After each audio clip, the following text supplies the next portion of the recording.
सबसे highest value कहां पर होगा? वैक्यूम में। और सबसे लीस्ट वैल्यू कंडक्टर में। ठीक है, कंडक्टर की कहानी कुछ और है अलग, हम अलग कंडक्टर अलग टॉपिक पढ़ेंगे। ये इलेक्ट्रोस्टैटिक्स का लास्ट टॉपिक होगा कंडक्टर, इसमें काफी प्रॉपर्टी पढ़ेंगे कंडक्टर के बारे में। ठीक है, लेकिन कोई भी चार्ज पार्टिकल अगर हम मीडियम में डाल देते हैं तो हमेशा क्या होता है? फोर्स हमेशा कम हो जाता है। अब इसका रीजन क्या है? देखो, इसका ऐसे तो डिटेल में हम कैपेसिटर वाला चैप्टर में पढ़ाएंगे, बट थोड़ा सा फीलिंग लाने के लिए, ताकि अभी बार बार मीडियम डलाएगा तो कुछ अंदर से फील आना चाहिए कि भाई क्या हो रहा है। ठीक है, तो खाली इंट्रोडक्शन के लिए हम बता रहे हैं कि देखो, ये जो मीडियम रखते हैं ना, मीडियम डालने से क्या क्या होता है, क्यों फोर्स का वैल्यू चेंज हो जाता है, ये हम बता रहे हैं। ठीक है, इसका मेन रीजन है पोलराइजेशन। केमिस्ट्री में है क्या? पोलराइजेशन। पोलराइजेशन क्या होता है? हाँ, separation of the charges between, या separation of the charges inside the atom. नहीं, अब देखो पोलराइजेशन का थोड़ा सा आइडिया दे रहे हैं 2 मिनट में। ठीक है, बस मेन रीजन वही है, पोलराइजेशन की वजह से ऐसा होता है। देखो जनरली ये देखो क्या है ना, फील्ड, ये जो कूलम्बिक फोर्स है ये फील्ड फोर्स है।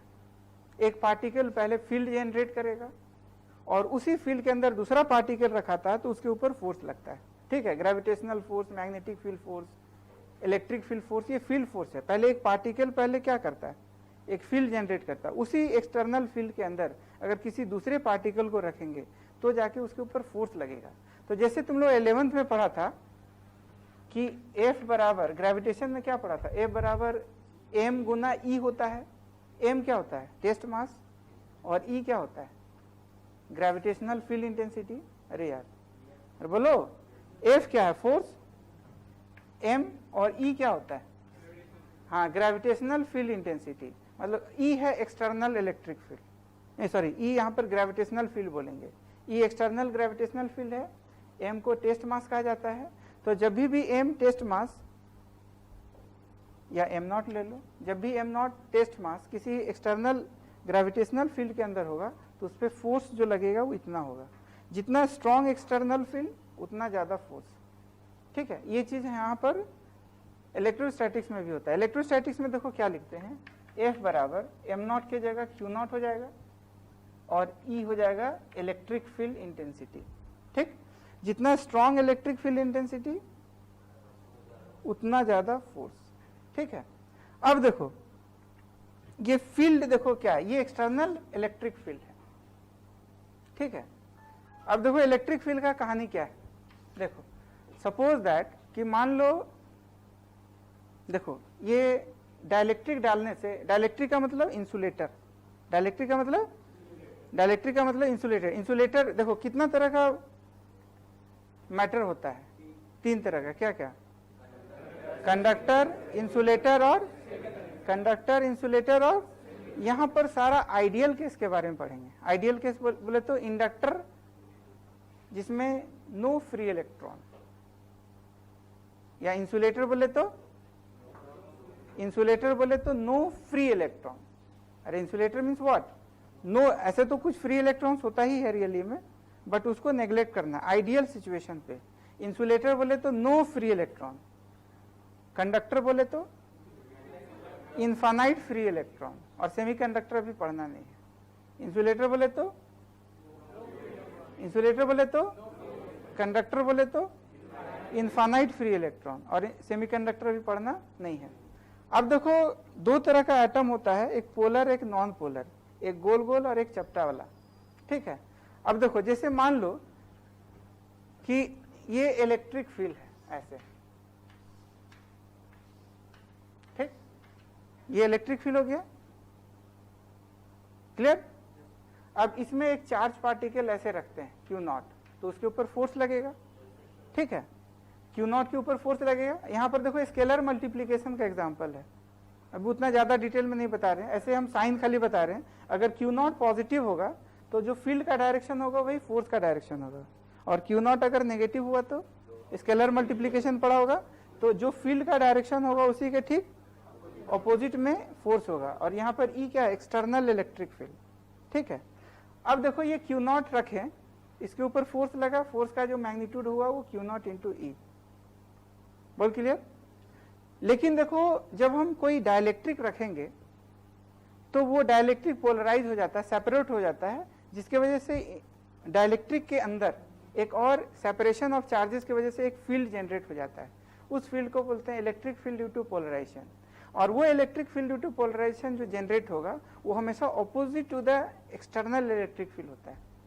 तो जो इलेक्ट्रिक फील्ड पोलराइजेशन की वजह से जनरेट हुआ वो फील्ड और एक्सटर्नल फील्ड दोनों अपोजिट डायरेक्शन में होता है, जो थोड़ा सा वो फील्ड को कैंसिल आउट कर देता है, मतलब कि न्यूट्रलाइज नहीं, मतलब थोड़ा सा इफेक्ट को कम कर देता है। तो जैसे ही इफेक्ट कम हुआ तो फील्ड का इफेक्ट कम हो गया तो फोर्स का इफेक्ट कम हो जाएगा, क्योंकि जितना फील्ड कम होगा उतना फोर्स कम होगा। फील्ड अगर जीरो तो फोर्स भी क्या हो जाएगा, जीरो। अब देखो क्या होगा, जैसे मान लो एक एटम ले लेते हैं, एकदम ऐसे गोल वाला एटम जो नॉन पोलर एटम कहलाता है। एटम में न्यूट्रल है कि नॉन न्यूट्रल? न्यूट्रल। न्यूट्रल बोलते हो number of positive charge is equal to, हाँ, नंबर ऑफ पॉजिटिव चार्ज मतलब इक्वल पॉजिटिव और इक्वल नेगेटिव होगा। अब ये प्लस है, न्यूक्लियस बोला जाता है, ये बिल्कुल सिमेट्रिकली कहाँ एग्जिस्ट करता है, एट द सेंटर, और इलेक्ट्रॉन यूनिफॉर्मली डिस्ट्रीब्यूटेड रहेगा, ठीक है। अब अगर हम मान लो सिर्फ आइसोलेटेड एटम लेंगे तो न्यूक्लियस बीचों बीच होगा, इलेक्ट्रॉन यूनिफॉर्मली डिस्ट्रीब्यूटेड होगा। अब सारे इलेक्ट्रॉन का सेंटर ऑफ मास कहाँ एग्जिस्ट करेगा, एकदम बिल्कुल सेंटर पे, और न्यूक्लियस भी कहाँ है, एग्जैक्ट सेंटर पे। तो पॉजिटिव चार्ज का सेंटर ऑफ ग्रेविटी और नेगेटिव चार्ज का सेंटर ऑफ ग्रेविटी के बीच में हाउ मच दूरी, नो दूरी, जीरो। तो डायपोल मोमेंट भी क्या हो गया, जीरो। डायपोल मोमेंट नहीं है, किसी तरह का सेपरेशन नहीं है, बोल क्लियर, क्लियर। और किसी तरह का उसके अंदर इलेक्ट्रिक फील्ड नहीं है, क्योंकि हर तरह से सिमेट्री के चलते इलेक्ट्रिक फील्ड क्या हो जा रहा है, कैंसिल आउट। जब हम इस तरह का ये गोल गोल एटम, दिस इज व्हाट, गोल गोल atom, non polar atom. Now this non-polar atom, this goal atom, if it is placed in external electric field, तो what will happen? नहीं, ये गोल एटम को अब हम कहाँ रख रहे हैं, एक्सटर्नल इलेक्ट्रिक फील्ड के अंदर। देख क्या होगा, इलेक्ट्रिक फील्ड जैसे है वैसे तो रहेगा ही, बोल क्लियर। अब उसके बाद ये दिस गोल एटम विल बिकम चपटा inside the external electric field. ये गोल एटम क्या होगा, चपटा हो जाएगा। इसलिए चपटा होगा क्योंकि ये जो पॉजिटिव न्यूक्लियस है, इस पॉजिटिव न्यूक्लियस पे इस एक्सटर्नल इलेक्ट्रिक फील्ड की वजह से फोर्स लगेगा। एज ए रिजल्ट बताओ फोर्स किधर रहेगा, प्लस है तो प्लस है, तो पॉजिटिव चार्ज है अगर है तो पॉजिटिव चार्ज में जो फील्ड का डायरेक्शन होगा वही फोर्स का होगा। लेकिन अगर नेगेटिव चार्ज है तो इलेक्ट्रिक फील्ड के अपोजिट। तो बोल नेगेटिव चार्ज पे फोर्स किधर लगा, पॉजिटिव चार्ज पे फोर्स किधर लगा। तो पॉजिटिव चार्ज पे ये एक्सटर्नल फील्ड है, तो पॉजिटिव चार्ज पे इधर फोर्स लगेगा और नेगेटिव चार्ज पे उधर लगेगा। एज ए रिजल्ट दिस गोल एटम विल बिकम व्हाट, चपटा चपटा। क्या हो जाएगा, गोल एटम विल बिकम चपटा चपटा। बोल यहां तक क्लियर।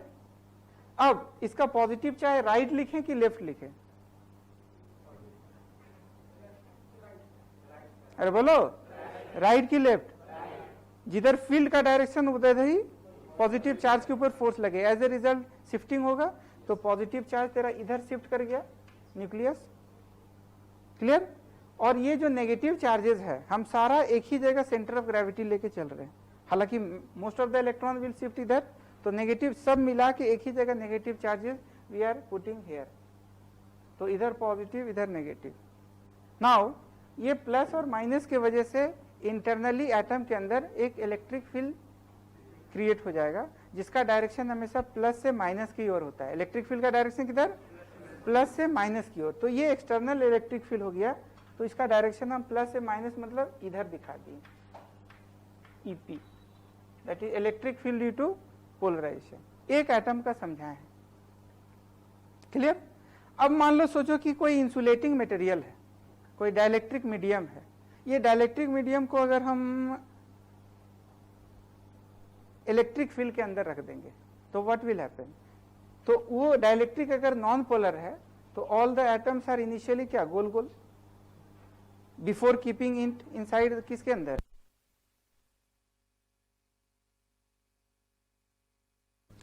ईपी क्या है,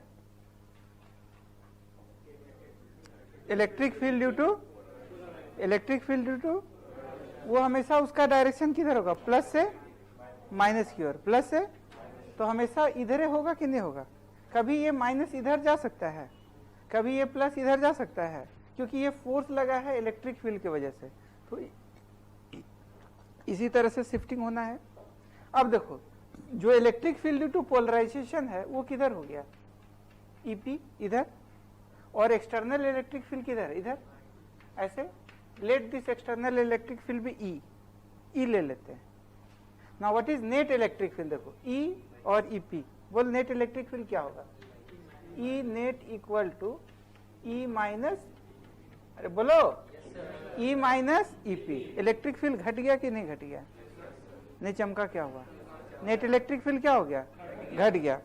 अब सुनो कि अगर मान लो ये तो एक एटम पे समझाएं, अगर कोई इंसुलेटिंग मटेरियल होगा, मान लो ईटा टाइप का जो बिल्कुल इंसुलेटिंग है, कोई रबर ले लेते हैं, कोई और कुछ ले लेते हैं, स्लैब है, वो स्लैब को अगर हम एक्सटर्नल इलेक्ट्रिक फील्ड के अंदर डाल देंगे तो व्हाट विल हैपन, तो ऑल द गोल गोल atom inside it will become क्या, चपटा चपटा।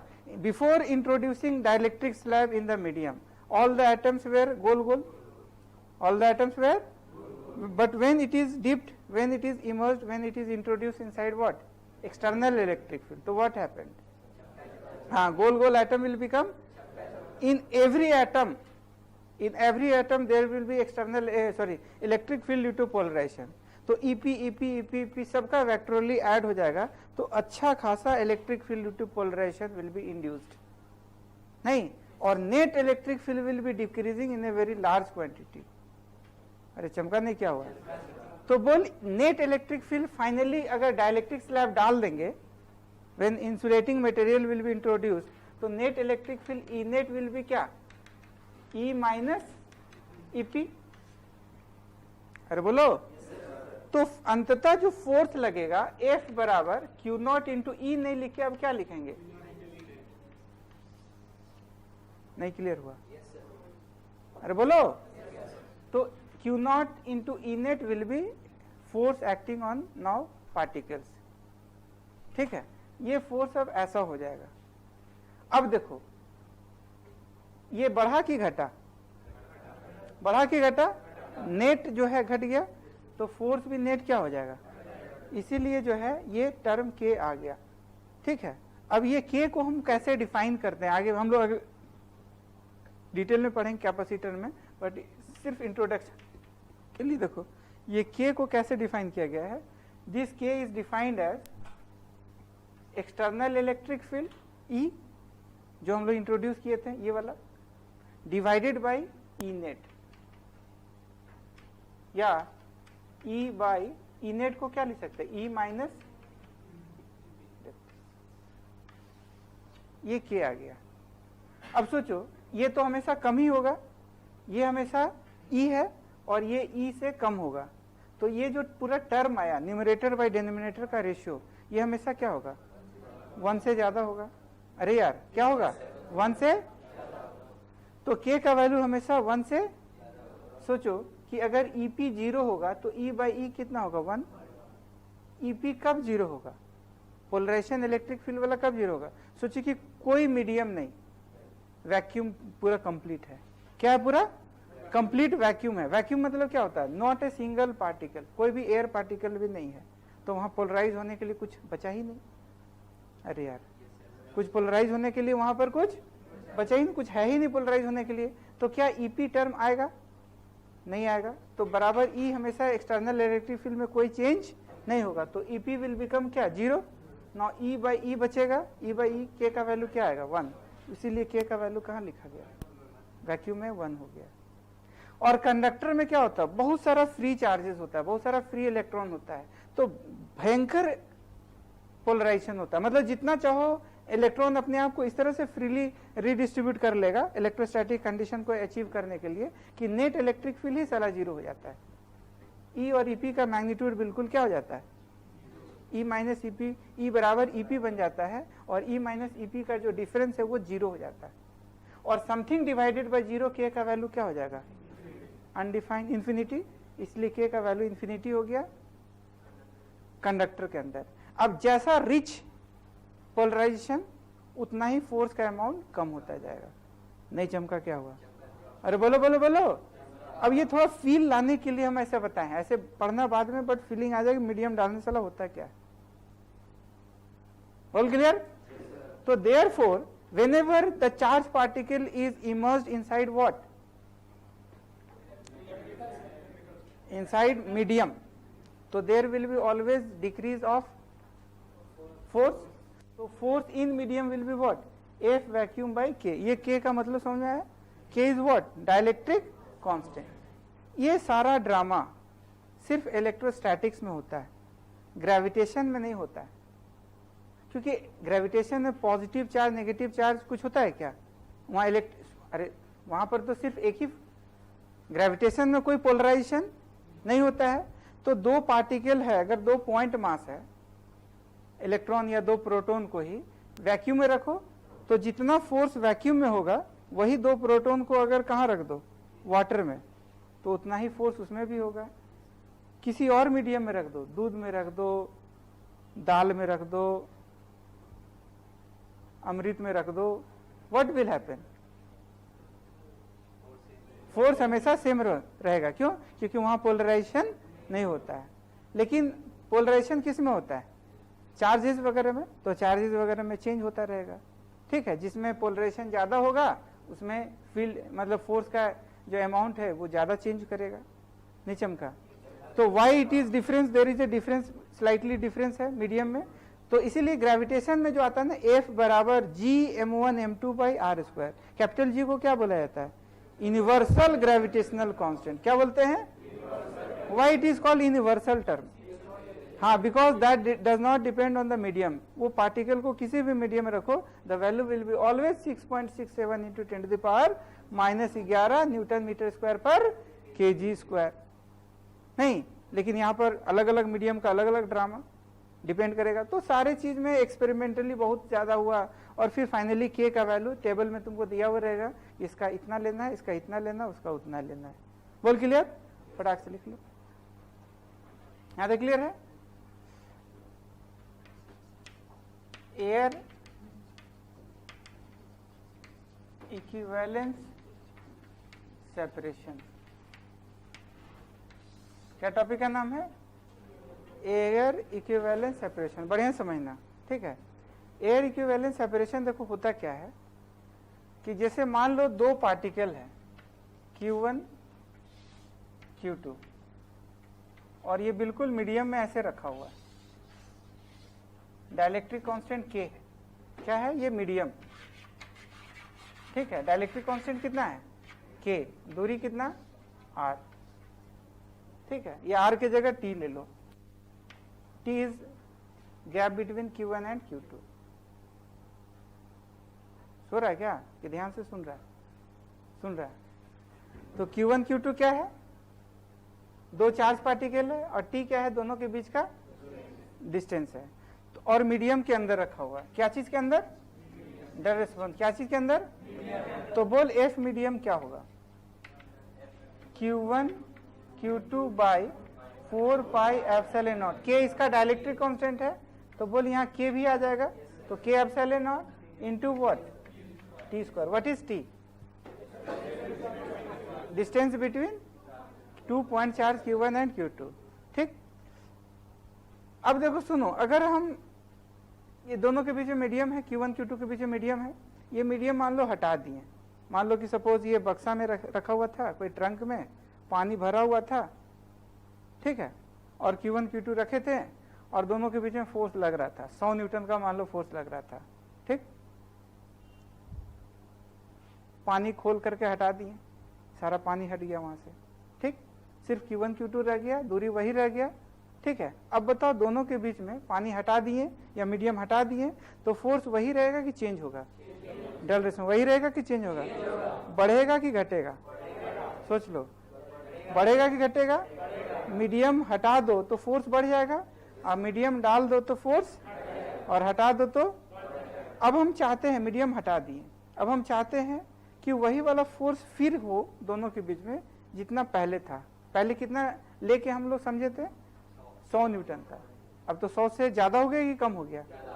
अब हम चाहते हैं कि वही 100 न्यूटन फिर से आ जाए, वही Q1 Q2 हो। अब हम डिस्टेंस को मैनेज करना चाह रहे हैं, डिस्टेंस चेंज कराना चाहते हैं, तो वही 100 न्यूटन वापस अचीव करने के लिए दोनों के बीच में Q1 और Q2 के बीच का सेपरेशन जो है घटा दे कि बढ़ा दे? सोच लो, घटा दे कि बढ़ा दे? अगर घटा दिया तो क्या होगा? और फोर्स का मैग्नीट्यूड 100 से और ज्यादा हो जाएगा। ठीक है, तो हम चाहते हैं कि वापस 100 न्यूटन हो, तो दोनों के बीच में क्या होगा? बोलो बोलो बोलो, डिस्टेंस को बढ़ा देना पड़ेगा। तो मान लो डिस्टेंस अभी t है, हटाने के बाद सपोज ये वैक्यूम है, बोल चमका, और ये क्या है? Vacuum.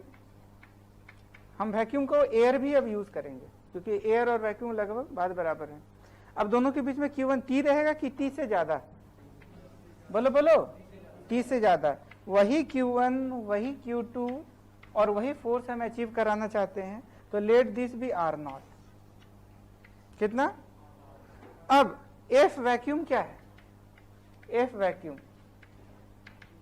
Q1 Q2 by 4 pi epsilon naught into what? ठीक, यही वाला फोर्स, जितना फोर्स इसमें हो रहा था उतना ही फोर्स।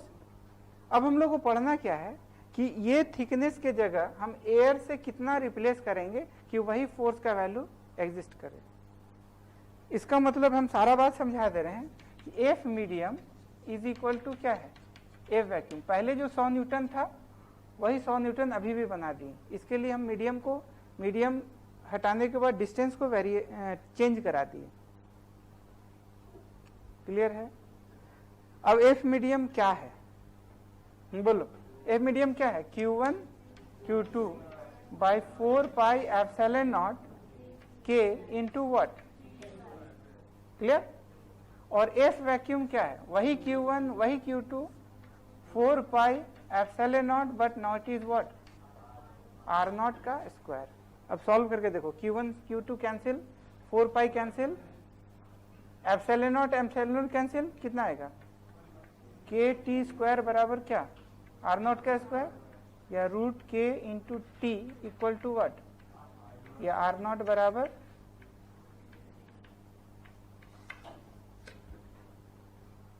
इसका मतलब कि अगर दोनों के बीच में थिकनेस t हो, ठीक है, और k अगर डाइलेक्ट्रिक कांस्टेंट हो, तो रूट के इंटू टी का वैल्यू जो भी आएगा उतना ही दूरी पर अगर Q1 Q2 को रखो, तो जो फोर्स मीडियम में लग रहा था, जितना अमाउंट का मैग्नीट्यूड का फोर्स मीडियम में लग रहा था, उतना ही फोर्स अब कहां पर लगेगा? एयर में। इसको एयर इक्विवेलेंट सेपरेशन कहा जाता है। R0 को क्या बोलते हैं? मतलब k और t के लेकर के इसको बोलते हैं एयर रूट k गुना t को बोला जाता है एयर इक्विवेलेंस सेपरेशन। ठीक है, मतलब मीडियम को एयर में कन्वर्ट कराने का ये फॉर्मूला हो गया। नहीं, इसको देखो ऐसा कह सकते हैं कि इसको देखो बढ़िया से देखो, सपोज दैट कि एक प्रॉब्लम करते हैं, उसके बाद हम इसको पूरे टोटल इसका बात क्या मतलब आता है सारा बात समझ में आ जाएगा। देखो,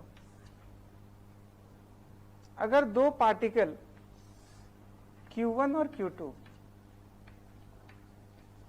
दूरी है दोनों के बीच में, सपोज R, ठीक, दोनों के बीच में फोर्स निकल जाएगा। बट हम लोग क्या किए, दोनों के बीच में एक ऐसे स्लैब डाल दिए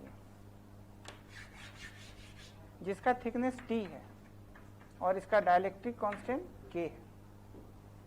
ठीक है, थिकनेस क्या है?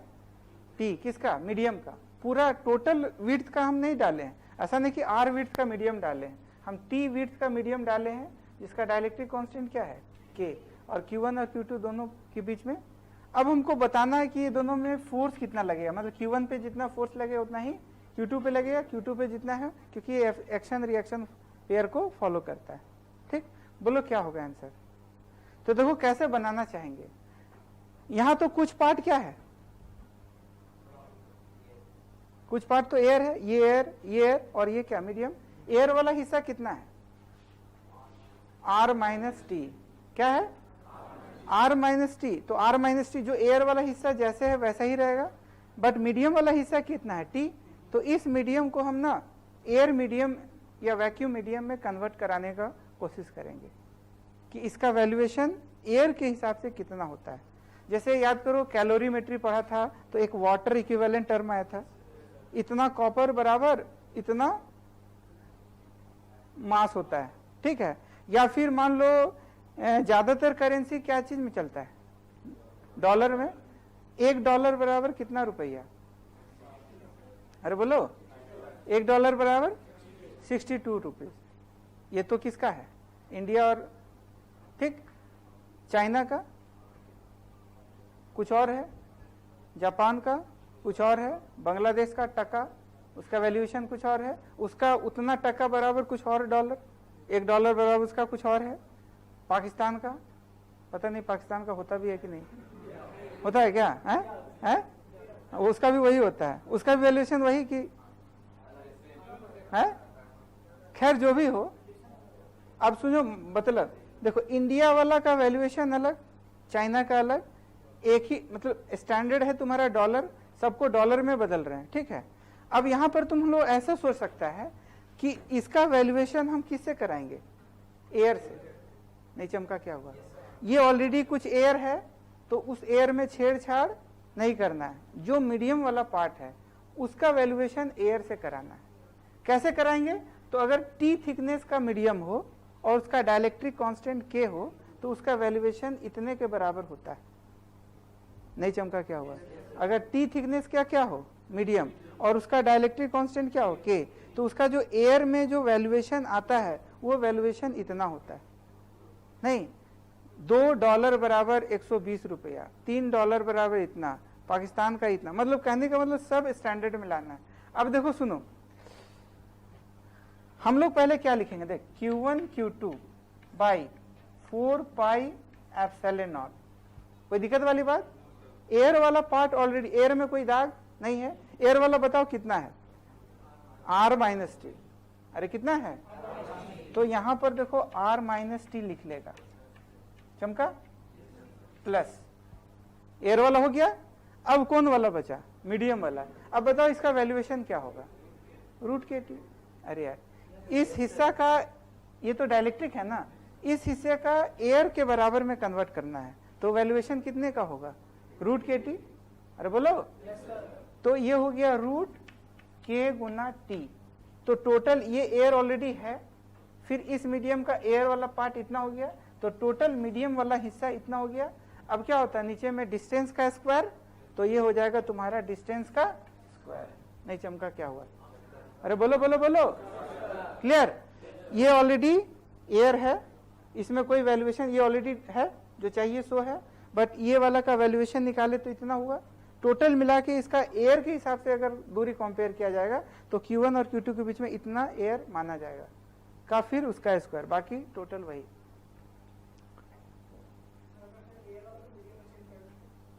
वो तो ये तो मतलब ये तो टफ है ना, वो तो और आसान है। देखो सुनो, एक प्रॉब्लम और हम बताते हैं, चार्ज मतलब इसका वैल्यू लेके। Q1 मान लो 10 माइक्रोकूलम, Q2 मान लो 100 माइक्रोकूलम। बोल क्लियर, दोनों के बीच का दूरी 10 मीटर,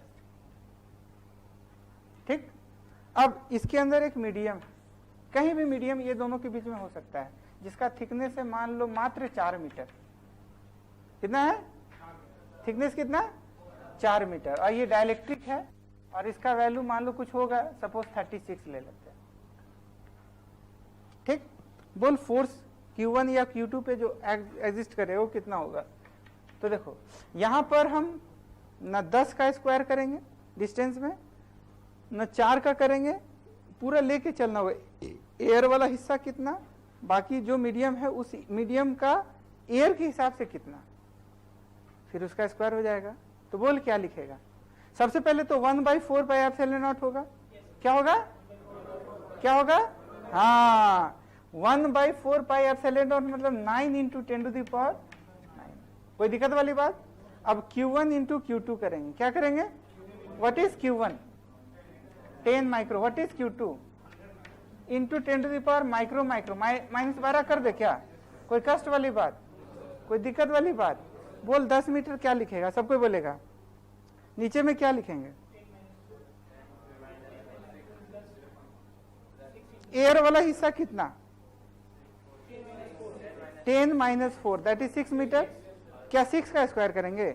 नो। और उसका हम हाँ इसका भी बदले में निकालेंगे। तो बोलो इसका बदले में क्या होगा? तो रूट के टी, रूट के मतलब रूट के 36, 36 का रूट कितना?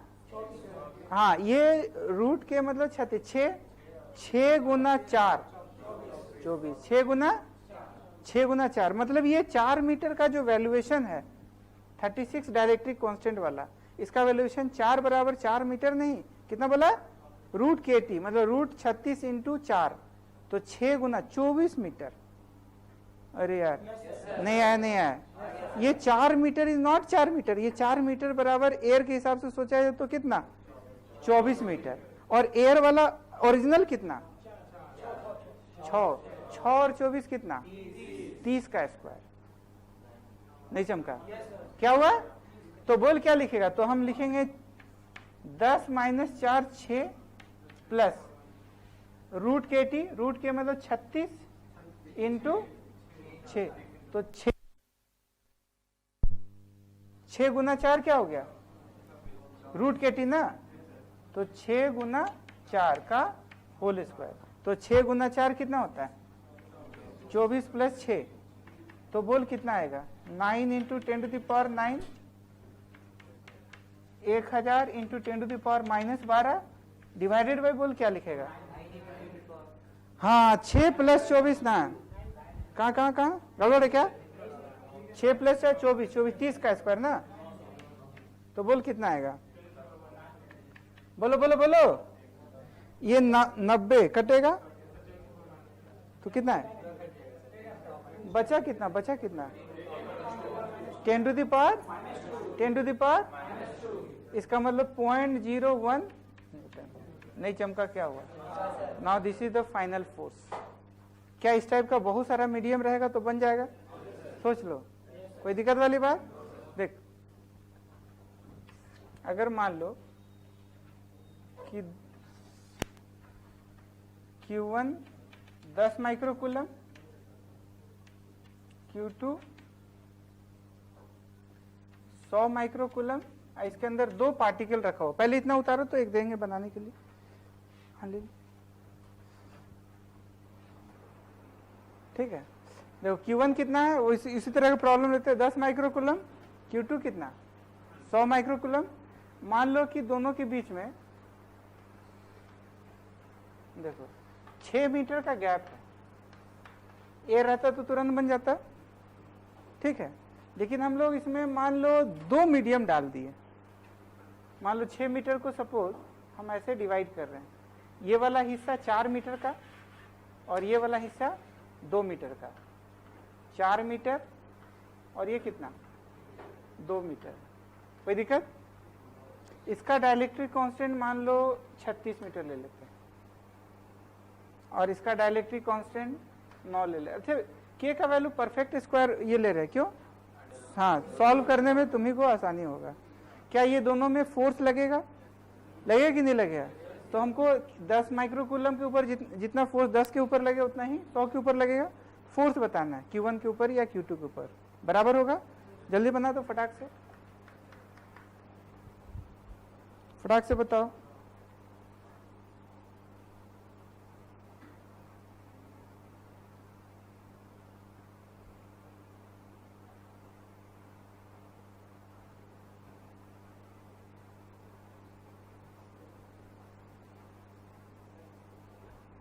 सेम क्वेश्चन है, इतना ही आ रहा है, इतना ही। अच्छा देखो, पहले क्या लिखा? 9 इंटू 10⁻⁹, फिर क्या लिखा? 10 इंटू 100 इंटू 10⁻। अब क्या करें?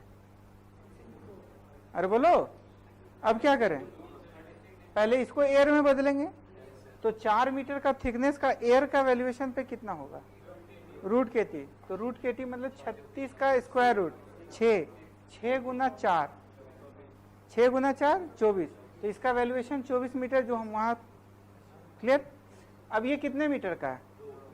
तो 2 का है, तो ये इसका 12 कर दे, क्या होगा? है इसका क्या? इसका कैसे? रूट के टी इसका भी करेगा, तो √9 मतलब 3 गुना 2, इसका वैल्यूएशन 6 मीटर का और इसका वैल्यूएशन, अरे साला क्या आया, तो यहाँ भी 30 का स्क्वायर नहीं चमका, तो बोल कितना आएगा? हाँ बोलो बोलो बोलो, कितना कितना 10 टू द पावर, इसका मतलब 0.01 न्यूटन। अब इस टाइप का सवाल बहुत सारा बन जाएगा। अब मान लो root K1 K2 K3 K4 बहुत सारा है, दोनों पार्टिकल्स पे 4 निकालना है, तो एयर करके बन जाएगा। नेक्स्ट टॉपिक नहीं है।